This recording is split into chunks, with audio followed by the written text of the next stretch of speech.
Hey everybody, it's Emily at Eric Schooling, and I'm gonna do a book haul because you can't tell because it's strategic, but I am surrounded by books.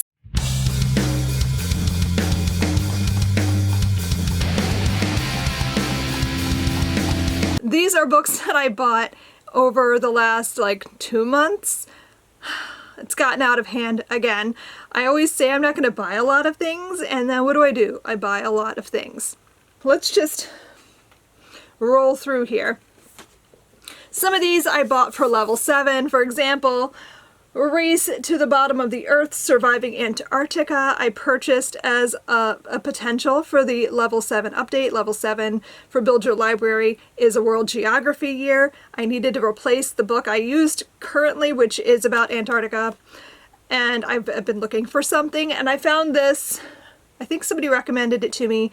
I don't remember who, I'm sorry. But it looks really promising because this covers a variety of different expeditions that went to Antarctica. So it sounds really interesting.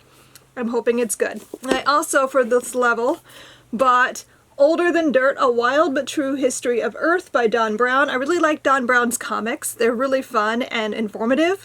And this one's great. It's a gopher and a worm, learning about the origin and history of the Earth. And this is a great tie-in in level 7 with the physical geography, which is a new addition to the level. I'm really excited about how that's coming together. Something else I bought is a potential, but I'm not going to use because it's really hard to get a copy.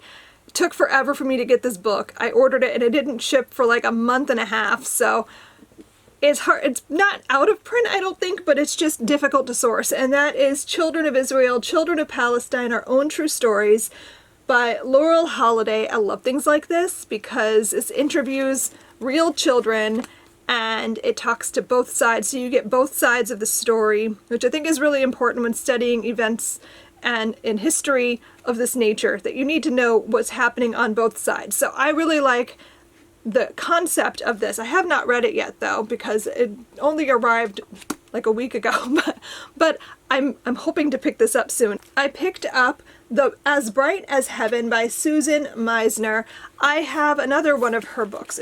I can't remember what it's called. The Nature of Fragile Things, I think. Yeah, I have The Nature of Fragile Things, which I still have not read, but I picked this up because Angie at Science Mama was talking about it and it sounded really interesting. This has to do with the flu epidemic in 1918. And I'm always interested in reading about time periods like that, so I'm really excited to pick this up sometime. Also, I'm a big fan of the cover, which interestingly enough is one of the rare books that has backs to the cover but is not about World War II. It does happen once in a while. I have What Every Girl Should Know, Margaret Sanger's story, a novel by J. Albert Mann. I bought this as kind of a tag along with, it's over here. I don't know why I looked over like I was going to show you, but I bought Jane Against the World, which is about the fight for reproductive rights, and I thought this would be an interesting read along with that. I don't know what I'm doing with it. There may be a unit study in the future. Perhaps it's just something I'm pulling together for my daughter. I don't know. But I wanted to read this because I read The Degenerates by this author and loved it. And so I wanted to read something else that she's written, and this sounded really interesting. I pre-ordered the new Lindsay Fay, The King of Infinite Space. I'm excited because this is a Hamlet retelling, but make it gay. That's all I know. And that's really all I need to know. I'm a big fan of Shakespeare retellings, and so I also really like Lindsay Fay's writing. And so I'm excited to pick this up at some point. Something I bought for myself as I'm working on level 7 and world geography and stuff. I've been trying to find something that is as cool as Material World and Hungry Planet, because I love those books so much, but they are outdated. So I found Atlas Obscura, 2nd edition, An Explorer's Guide to the World's Hidden Wonders. Not exactly the same concept or anything like that, but I love things like this. Just love it. It's like an encyclopedia of cool stuff around the world, which I love. So everything's laid out in kind of an encyclopedia format. There's maps, there's photographs of different places and cool things, and I love it. I'm not including it in the level because 1, it's really expensive, and 2, it's not really written for children. There is a children's version, which I'm still contemplating if I'm going to use or not. I own it, but I haven't decided yet. It might appear in the level. It might not. It might just be like a recommendation that I include. But I love this, and I plan on like leaving it out so I can peruse it in my free time. Not that I have any. I pre-ordered She Who Became the Sun by Shelley Parker Chan because Sarah begged me to, so I did. I don't really remember what this is though. I want to say this is something like a Mulan retelling, perhaps. I know it's sapphic, and I know it has to do with like Chinese history, but I think it's also got fantasy elements. I have no idea. I honestly cannot remember, but I remember Sarah raving about it and begging me to pre-order it and hyping it up to me, and then I bought it because that's what I do. I buy the books. So while I did buy this for her, I also bought it for me because I'm very curious about it because I have heard lots of people talking about how good it is. Then I have my most anticipated book so far of the summer. I'm very, very, very, very, very excited to read this, a new Grady Hendrix book, The Final Girls Support Group. I love Grady Hendrix. You guys know that. This is also the ARG Booked Book Club selection for September, so I cannot wait to dive in and talk about it with you guys because I'm excited. I love it. I'm so hyped for this. I am a huge fan. Like, I grew up on slashers. That was like my introduction to horror as a child. Like, when I say child, I do mean child. Like, I used to sneak downstairs and sit on the couch with my dad at like 11:30 at night to watch Nightmare on Elm Street when I was like 4 and 5 years old, and he didn't stop me, which should have. I had nightmares for a long time. But I love slashers. Like, that is my favorite horror trope, I guess, if in the horror genre. And so I'm very excited to see like what Grady Hendrix does, because I know that he is like a horror connoisseur and that he knows what to do with this. I trust him. I bought A Gentleman in Moscow by Amor Towles, and I bought this because a while back I asked you guys on my Instagram to recommend me some really like fun, plot twisty, like blow my socks off kinds of books. And this is one of the recommendations I got, and so I was very interested because I don't read a ton of stuff set in Russia, even though I've always been fascinated by Russian history and stuff. So I think this takes place in like the 20s, and I don't really know too much about it, and I really don't want to know too much about it because the reason that I wanted to read this was because I was told it was very plot twisty and like edge of your seat kind of stuff, so I kind of want to go in as blind as possible. So I'm excited for that. I picked up The Age of Dinosaurs, The Rise and Fall of the World's Most Remarkable Animals by Steve Broussat. This is the children's version, or the young adult version, I guess, of The Rise and Fall of the Dinosaurs, I think is what it's called. I own both copies, but I really wanted to see what this was because months ago I thought that's what we were going to do this year. My daughter had been like really like hyper focusing on prehistory, so I thought, well, we'll study that in the fall, but I waited too long, and now she's over it. So I have this. I might find a place for it in level 9, but I don't know yet. I haven't gotten that far. But now I own a copy. I'm really excited about it because I like the format, and I like that it includes pictures and like sidebars and things, and yeah, so dinosaurs, but like for older kids. I also picked up The Talk, Conversations About Race, Love, and Truth. This is edited by Wade Hudson and Cheryl Willis Hudson, and I think this has like a variety of children's authors in it. So like this has stories, like short stories from Renee Watson, from Grace Lynn, looking for authors that I know and that I think you guys might know. Tracy Baptiste, Meg Medina, Adam Gidwitz. So I'm really excited about this. I think we're going to add this to our morning basket and just kind of give us something to talk about each week. Maybe read one story a week. I haven't quite worked out what I'm doing with this yet, but that's kind of where my idea was, like some kind of like weekly story to do in our morning time. And then I have The Hired Girl by Laura Amy Schlitz. This sounded really interesting. I don't remember where I heard about this, but this, it says, It captures the essence of America in a comedic tour de force of love and literature, cats, hats, bunions, and books. I don't really need more than that, honestly. Yeah, it says Joan Scraggs, just like the heroines in her beloved novels, yearns for real life and true love. But what hope is there for adventure, beauty, or art on a hardscrabble farm where the work never ends? Over the summer of 1911, Joan pours her heart out into her diary as she goes from the muck of a Pennsylvania chicken coop to the servants' quarters of a Baltimore high society household and discovers that adventure, beauty, and art come with danger, crushes, and confusion. This is one of my favorite time periods to read. I'm a big fan of like the Gilded Age, like turn of the century sort of things. And I also love the concept of reading about like the different like societal norms, like the people who were like considered poor versus the high society people. Like I love seeing that kind of like contrast because there was such a like bold contrast, I feel like, in that time. So I'm really excited to read this and see what I think. And I think I just kicked my tripod, I'm sorry. I pre-ordered the paperback of Empire of Wild by Shelley Dimmeline. And I don't know, I think I want to say Kayla at Books and Lala talks a lot about this author. And I read, no, did I read? I own The Marrow Thieves. I want to say I started it, but for whatever reason I had to set it aside and I want to come back to it. I've been thinking about it a lot lately, actually. And so I'm probably going to pick that up soon.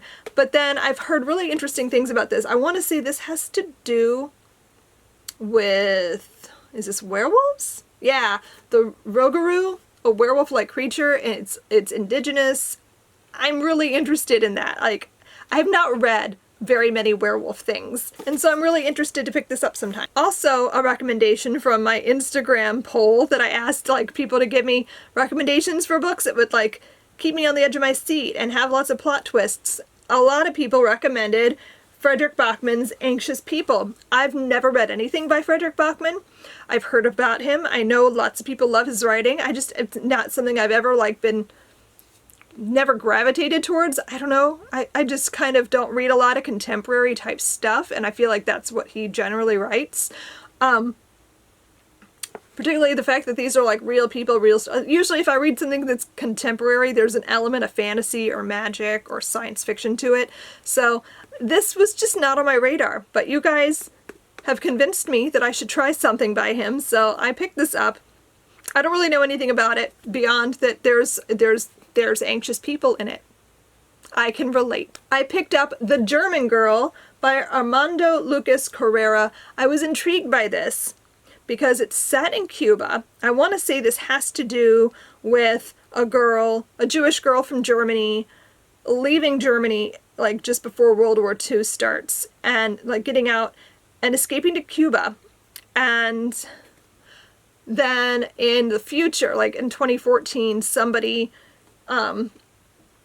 finds out about this unknown relative that she had in Cuba and learns about her history. And so like you've got the two intertwined stories, which doesn't always work for me, I'm gonna admit, but the thing that's drawing me to this is Cuban Jews. I just thought that sounded interesting. That's not something you read about a lot. Usually when you read about Jews, it's very much focused on either Europe or America. So I'm really interested to see what happens in this story. That's really all I know. Something about dual timelines, Jews in Cuba, escaping World War II, danger at sea. We went to the bookstore this past weekend where my daughters are in school. There's a independent bookstore like literally up the road from their campus. So whenever I go and see them, of course we have to make a stop at the bookstore. And of course, because it's an independent bookstore, I feel obligated to purchase something. It's just the rule. If you go to an independent bookstore, you buy something. So I bought 2 books. I bought The 7.5 Deaths of Evelyn Hardcastle, which I'm very excited about. This is by Stuart Turton, but I have to admit that every time I see this book, my mind says it's the 7.5 Husbands of Evelyn Hugo. Like, I can't with that. The names are too similar, so it always confuses me. I don't know exactly what this is, besides this is like timey-wimey, like the timeline keeps changing. I don't know if there's a loop. I think it's a time loop where he has to keep like going back and trying to figure out who did this murder. and like going through every person and like this loop until he solves the case. That's really all I know. It sounds really interesting. And I've heard so many people raving about this book, so I finally bought a copy. I need to know if it lives up to the hype. And then I also bought Midnight and in Chernobyl by Adam Higginbotham. I watched the like HBO miniseries Chernobyl when it aired, and I thought it was really interesting. And I've been wanting to read stuff about it ever since, and I just like haven't gotten around to it. So I bought myself this book because I've heard lots of good things about this one in particular. That this is like the definitive history of Chernobyl, and I'm really curious to read it and see what I think. Then I have Open Fire by Amber Lowe. This is set in Russia in 1917, I think. Yes, Petrograd, Russia, 1917. And this is about a girl who, it says her life has been turned upside down because of the war with Germany. Russia's losing. She begins working in a munitions factory.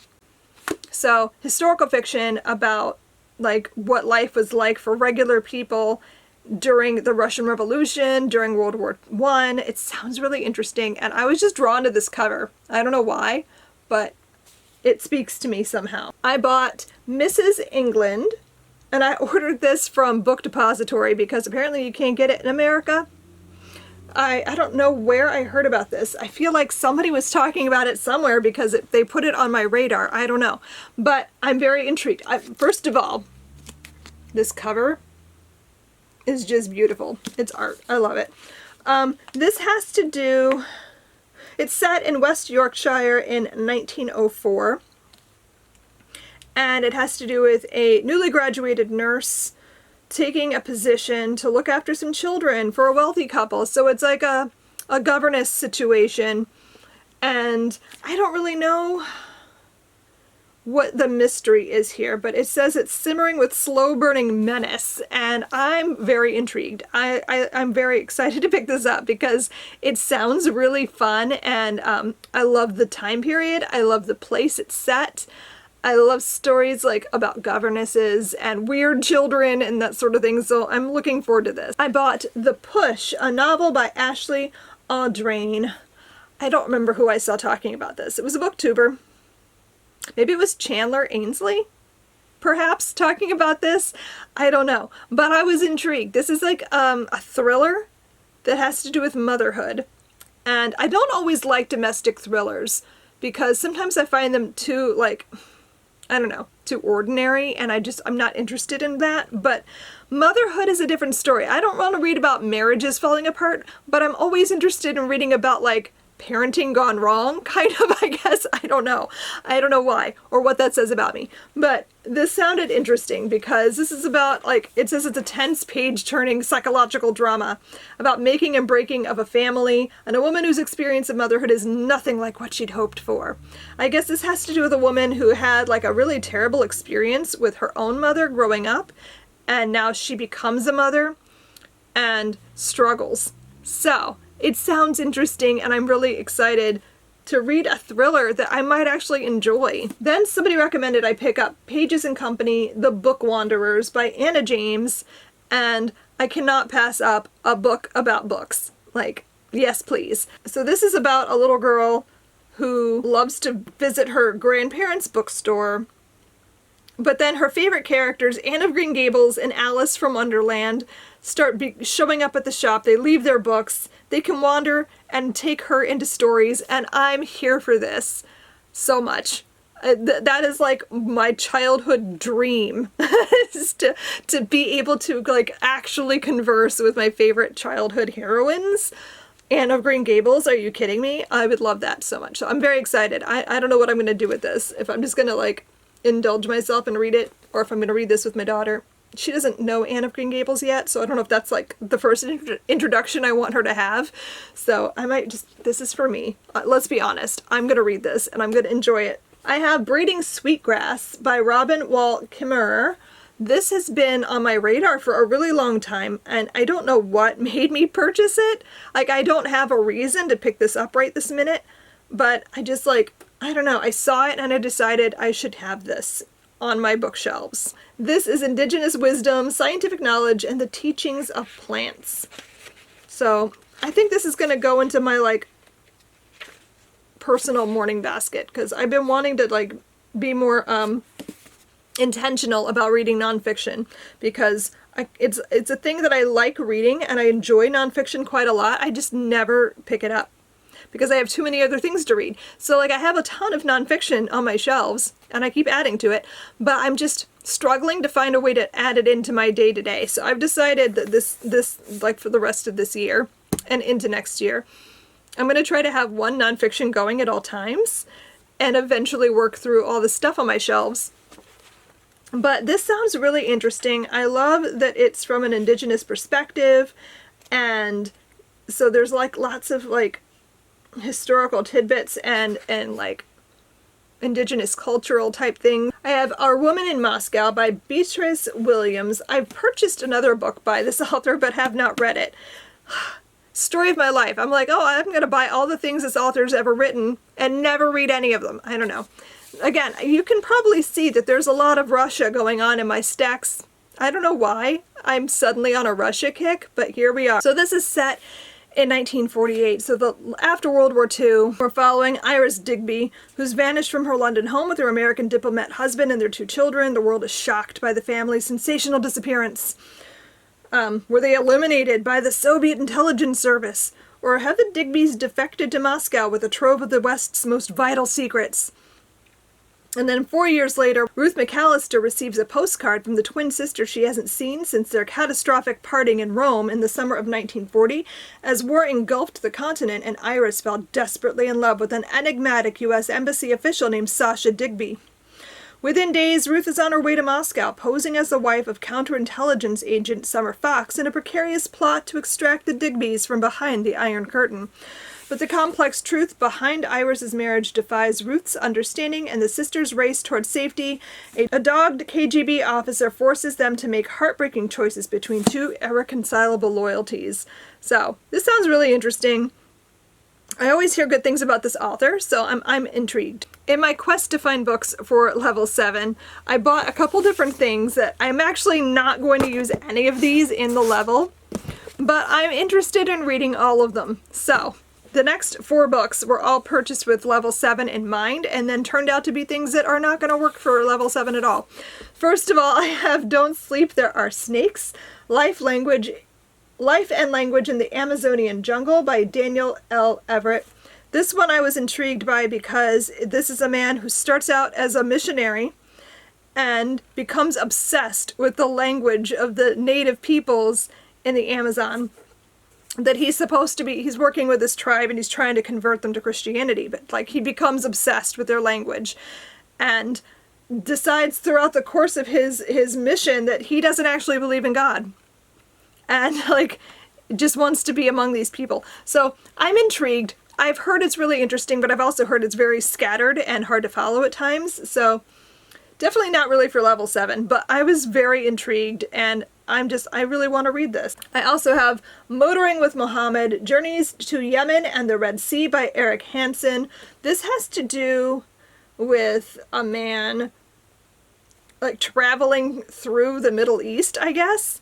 I really didn't know a lot about it when I bought it, and I still don't know a lot about it, but it doesn't look like something that would fit in level 7 for sure, but I'm still intrigued at the concept of like, I like travelogues. I like reading about traveling. I myself can't really travel. My illness just makes it really hard for me to manage doing anything that's too far for me to go. So I don't travel, but I love the concept of traveling. So like I like reading about other people doing it. I have From Here to Eternity by Caitlin Doughty. This is like her talking to people around the world about death and different cultures and belief systems about death around the world. And again, I'm obsessed with, I loved When Smoke Gets in Your Eyes. I thought that was such a great story. I loved it a lot. And I've been wanting to read more of her things. So I bought this thinking maybe level 7, but I'm hearing from people that this is much more on high school level. Even though it is illustrated, which threw me off. I'm like, oh, maybe it's written for kids, but not really. So this may find its way into level 10, I believe, has the world religions situation going on, so I might put it in level 10. I don't know yet. I'm not there, but I'm definitely going to read it. And then I have Dark Emu, Aboriginal Australia and the Birth of Agriculture by Bruce Pascoe. There is actually a young reader's version of this. It's just crazy expensive, and I could not justify it. So, and it's also like verging on out of print, I think, so. But I bought this one. I'm really interested to read this because I don't know a ton about Australian history. Most of what I know about Australian history has to do with like England sending convicts and that sort of thing. So I'm really wanting to read more about like what the indigenous peoples are like and their history and that sort of thing. So I do want to read this at some point. I have Resistance by Jennifer A. Nielsen, and this is middle grade, World War II. Nazi-occupied Poland. This is the author of A Night Divided, which is about like the falling of the Berlin Wall. So I'm really curious to read anything by this author. I haven't read that either. I've owned it for a while. So this is probably going to get picked up soon because I'm always a fan of reading about Jews joining the resistance during World War II, which is what this is about. I have Hazel's Theory of Evolution by Lisa Jen Bigelow. I don't know why I bought this besides that I really like the title and the cover, and then Sarah was excited about it because I guess this has a sexual representation in it, and I haven't really read a lot about that, so I'm interested to see what I think of this. I love this cover though. I'm a fan. This is also middle grade, by the way. I have the Binti trilogy Bind Up by Nnedi Okorafor. I read the Binti trilogy a few years ago and I really liked it. So I've been wanting to pick it up and own a physical copy because I read it as an ebook. And I'm also kind of considering this replacing The Last of the Sandwalkers in level 9. It's not exactly the same thing. The Last of the Sandwalkers is a really interesting graphic novel about insects sort of discovering scientific theories and like learning about the world outside. This is not that, but I feel like it has a lot of the same concepts of like going out and learning about the world outside of your culture and discovering things and kind of like not joining forces, but befriending people that you were afraid of or thought were an enemy. And there's a lot of interesting themes in Binti. And I like that it was written in novellas, so it's really easy to like digest because there's a lot going on in the series. I kind of feel like this might make a good replacement for that.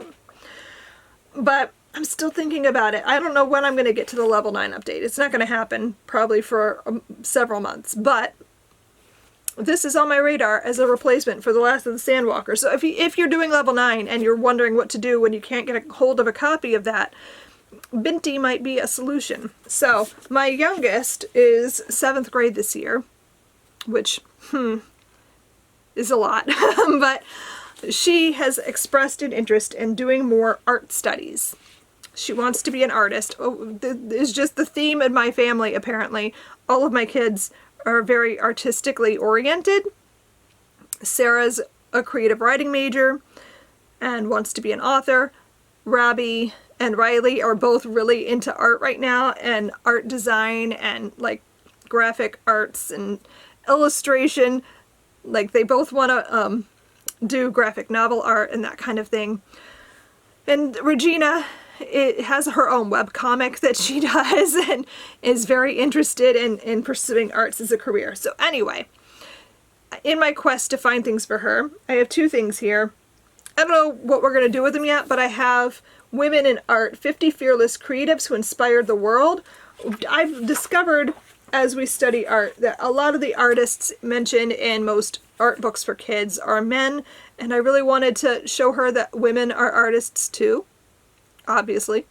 So I figured we would read from this like once a week and maybe focus on one artist a week. And then I have A Journey Through Art, A Global History by Erin Rosen, and this is kind of like a miniature art history. It doesn't give a ton of information on any one period, but it's more like encyclopedic blurbs. So this is definitely something you would need to add to. My qualm with both of these is that, particularly this book, if you're going to tell me about an artist, I really want to see their artwork, and none of these artist biographies contain original artwork, which is just frustrating, but most of that should be easy enough to find on Google, so I'm hoping I can find things, but I do wish it was included. Both of these I also purchased as I'm writing level 7. And again, neither of these will be in the level. So I have lagom, I'm not sure how to say this. The Swedish Art of Living a Balanced Happy Life. It means not too little, not too much. We have a book similar to this about hygge and the concept of that Sarah really liked. And so I saw this and decided that I should read it because minimalism is a little bit too much for us to manage. My husband and I both tend to like having things, so we'll never be minimalists, but I do want to find a balance because sometimes I feel like we don't have a good balance and everything's just becoming too much. So I was really interested in reading about the Swedish concept of lagom, not sure how to pronounce it yet, but and finding that kind of happy balance. So I have that. I also bought North, How to Live Scandinavian by Bronte Orell, and I think this book is fantastic. I kind of wish that I could find something like this for every country, if that makes sense. It's great though. It has beautiful photography and stuff, and so pretty. But it covers so many things, like how to be more Danish, and top 10 Vikings. What is hygge? Different idioms they use and greetings and things, and how to eat like a Scandinavian, and family life, and just everything you could possibly ever want to know. So, very cool book. I have Ophes Ghosts by Justina Ireland, and this sounded really interesting. This is a ghost story. It's set in the 20s, and it has to do with racism, and I don't really know too much more than that. I think that Ophe and her mother are living in Pittsburgh, and they're working at a rich lady's house and finding out about the history in the area, perhaps. I'm not sure exactly what the ghost element is, but I'm really interested to pick this up. This is the same author of Dread Nation, which I did read, and I thought it was okay, but it wasn't really for me. But I wanted to read more by the author in a different format, because I feel like her writing was good. It just, that story for whatever reason didn't really work for me, so I'm hoping this might work for me. I had the Mary Shelley Book Club by Goldie Moldavsky, and it says it's a little bit Scream, a little bit Gossip Girl, a pulpy page-turning suspenseful read that keeps you up all night. I love the concept of this book. This is a group of girls in, I think it's in high school, yeah, a group of girls in high school who are really into Mary Shelley, and they have this club at their fancy prep school, and they do these pranks, and the pranks get out of hand, and I'm assuming there's murder. They got me with the cover, honestly. So I'm hoping this is good. I'm really in the mood for creepy things. We're slowly creeping into fall, and I just this is the time of year I want to be scared and do all the spoopy and all of that. So I really want to read some creepy, scary things. And as soon as I finish level 7 and I take a break, I'm going to be diving into all of that. So I'm very excited. I have The Lost Apothecary by Sarah Penner. I honestly don't know what this is. We were at Target buying things for dorms, and I wandered over to the book aisle, and this caught my eye. I've heard other booktubers talking about it, but I don't really know specifically what this is. This is something to do with an apothecary, and it says in the 18th century in London, there's a secret apothecary shop catering to unusual clientele. I don't really know too much more than that, and I don't really want to. because I feel like this might have some plot twisty type things, and I kind of don't want to read the synopsis. I also have Hope is Our Only Wing by Rutendo Tavengaraway, and this is about a girl in Zimbabwe. Now, for 15-year-old Shimiso, hope is nothing but a leap into darkness. Grief-stricken and confused after her father's mysterious death in a car crash, Shimiso moves with her mother from England to Zimbabwe in order to pick up the pieces, returning to an extended family and a world she hardly remembers. So this is one of my, like, not necessarily favorite tropes, but a trope that I'm really interested in reading more, which is a person who is a part of a culture that they've never really lived in, going to that place and experiencing that culture for like the first time. So her having grown up in England and then moving to Zimbabwe and experiencing what her family is like and what life is like there, and like, I don't know. I find that really interesting. So I'm very excited to pick this up at some point in the near future because it just sounds really nice, and like I'm probably gonna have emotions. I bought this on a whim. We were at Barnes & Noble. I said I wasn't gonna buy anything, and then I saw this on a table and it kind of screamed at me. So I went over and picked it up, and then I had to have it. So, and that is A Declaration of the Rights of Magicians by H.G. Perry. And this is sort of like this big epic story about the Age of Enlightenment, but with magic. So this is, it says it's the Age of Enlightenment, a time of new and magical political movements, from the Mesmer Robespierre calling for revolution in France to the weather mage Toussaint Louverture, ignore my terrible accents, leading the fight for freedom in Saint Domingue, to the bold new Prime Minister William Pitt, weighing the legalization of magic among commoners in Britain. But amid all the upheaval, there is an unknown force inciting violent conflict, and it will require the combined efforts of revolutionaries, magicians, and abolitionists to unmask this hidden enemy before the world falls to darkness and chaos. And I'm going to spoil everyone a little bit because I spoiled myself, because I picked up the sequel first because it was the hardcover facing out and this was underneath it. And there's a vampire war. This is a vampire story. It doesn't specifically say it on here, but it said it on the sequel. I was like, oh, so that's why I bought this. Magic. This is exactly the kind of fantasy that I love. I love, love, love fantasy set in our world. So like in history, you take a time period that everyone thinks they know really well, but then you throw some magic and like supernatural elements. I love it. I love it so much. I'm so excited about this. And then the last book I'm going to show you guys today, we're at the final book, is HalfLife by Gillian Cantor. And this sounded so interesting. So this is a story set in Poland, and it's about Marie Curie. But the twist here is that each chapter goes back and forth to like the what if. What if Marie Curie didn't become Marie Curie? What if instead she made a different life choice and she stayed in Poland and married just some regular person, and she never got into the whole science world as she did when she moved to France. So she never attended the Sorbonne, never discovered radium. What would her life have been like? So this goes back and forth between her real life and what happened in like her historical true life, and the what if she had done a different thing.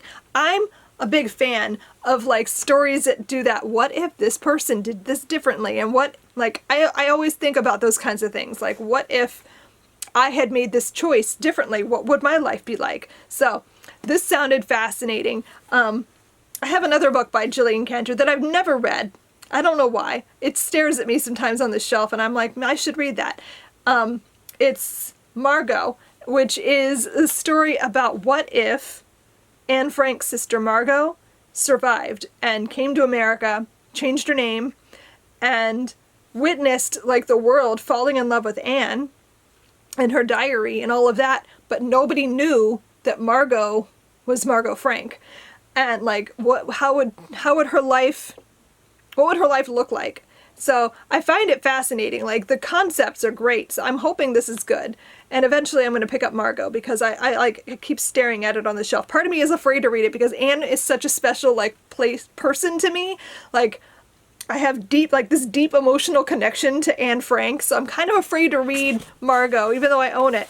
But it sounds really interesting, so I'm probably going to read HalfLife first. And if I like the writing in that, maybe I'll finally pick up Margot.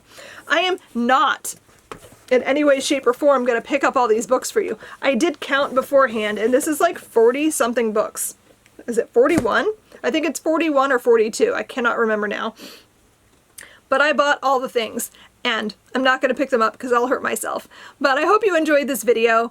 If you want me to read something that I showed you today, if you want me to prioritize it, let me know, and maybe I'll try to bump it to the top of my TBR. But to be fair, my TBR is out of control, like, seriously. Because I've been, like, focusing super hard on writing the updates for Build Your Library, that's been, like, the bulk of my reading for the last year. So I keep buying all these things and collecting all these books that I'm like, I really want to read, but I just haven't had the time to get to them. So I'm going to be taking a vacation from updates and like work for the next, like, probably 2 months, and I'm so excited to get to all of the books. I don't know what I'm gonna get to. I don't know what I'm gonna have time for. I have so many things I want to read. It's crazy. Like I said, if there's anything you saw me talk about today that you're like, Emily, you have to read this, let me know down below in the comments, and I will try to make that happen. Thanks so much for watching. I hope you enjoyed this video. Thanks for hanging out with me while I ramble about all the books I've bought, and I will see you guys next time. Happy reading. Bye.